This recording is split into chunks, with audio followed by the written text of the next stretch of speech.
Olá, boa noite. Hoje é 19 de fevereiro de 2024. Estou aqui em nome de Jesus Cristo. Estou juntamente com a minha esposa. E Jesus falou, está escrito em Mateus, capítulo 18, no versículo 20. Onde estiverem dois ou três reunidos no meu nome, eu estou no meio deles. Então, eu estou aqui em nome de Jesus Cristo. Essas palavras que eu vou dizer, que eu vou ler, são palavras do Espírito Santo para você. Não seja uma pessoa corrupta ou totalmente corrupta. Não seja uma pessoa obstinada pelo mal ou totalmente obstinada pelo mal. Você sabia que tem muitas pessoas corruptas e totalmente corruptas, porque sabendo que estão sujeitas a perder a liberdade aqui na terra, serem descobertas e perder a liberdade, e são corruptas e totalmente corruptas, que sabe que está escrito que podem perder até a salvação e mesmo assim continuam na corrupção e na obstinidade pelo mal. Continua sendo obstinado. Não seja uma pessoa corrupta ou totalmente corrupta.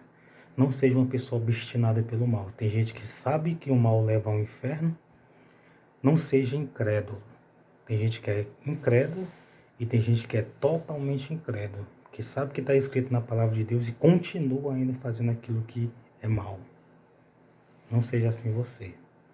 Veja que Jesus é o nosso grande exemplo.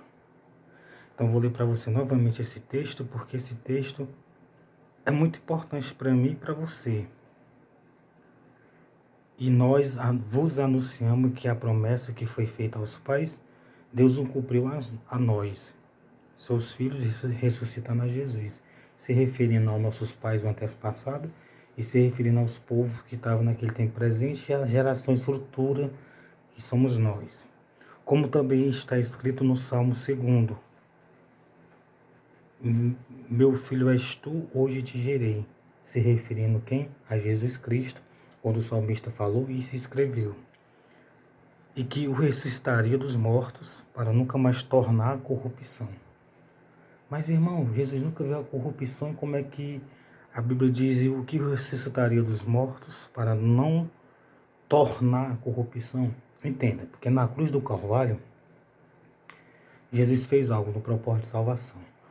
Todo o pecado da humanidade, desde Adão até o último ser humano, um dia, um segundo após a vinda dele, um segundo e um dia, um mês ou um ano antes da vinda dele, ele tomou o pecado de todos na cruz e levou. Verdadeiramente, ele levou sobre si as nossas enfermidades, as nossas dores, e nós o reputamos por aflito, ferido de Deus e oprimido. Mas ele foi ferido por os nossos pecados.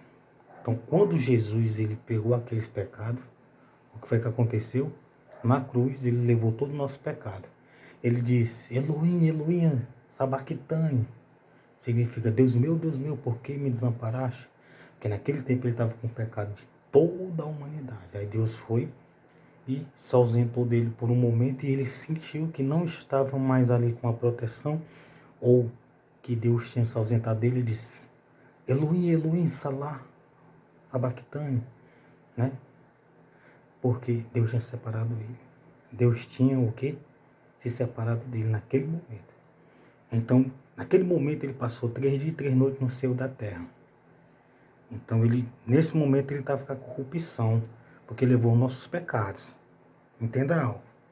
Disse assim, as santas e fiéis bênçãos de Davi vos darei. Significando as promessas que Deus tinha prometido a Davi, chegou até nós. Agora, uma coisa muito importante. Certa corrupção ele levou, porque ele levou o pecado da humanidade toda. Quem aceita Jesus e se batiza, recebe a remissão do pecado, é inocentado, é absolvido. Pelo que também em outro salmo diz, não permitirá que o teu santo veja a corrupção. Então, nesse salmo que ele diz, não permitirá que o teu santo veja a corrupção, é porque Jesus, quando estava em terra, quando ele nasceu, cresceu, ensinou o evangelho, ele não viu a corrupção. Em outras palavras, ele não se corrompeu. Porque, na verdade, tendo Davi, no seu tempo, servido conforme a vontade de Deus, dormiu e foi posto junto dos seus pais e viu a corrupção, porque Davi era um ser humano igual eu e você.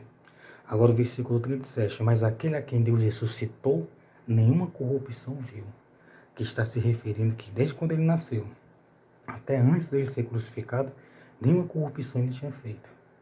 Não tinha sido corrompido em nada, não tinha recebido nenhum suborno, não tinha distorcido o juízo, não tinha recebido nenhum dinheiro, nenhuma propina para poder ser contra algum apóstolo, algum discípulo, algum seguidor dele, ou algum fariseu, algum escriba, algum principal da lei, ou sumo sacerdote.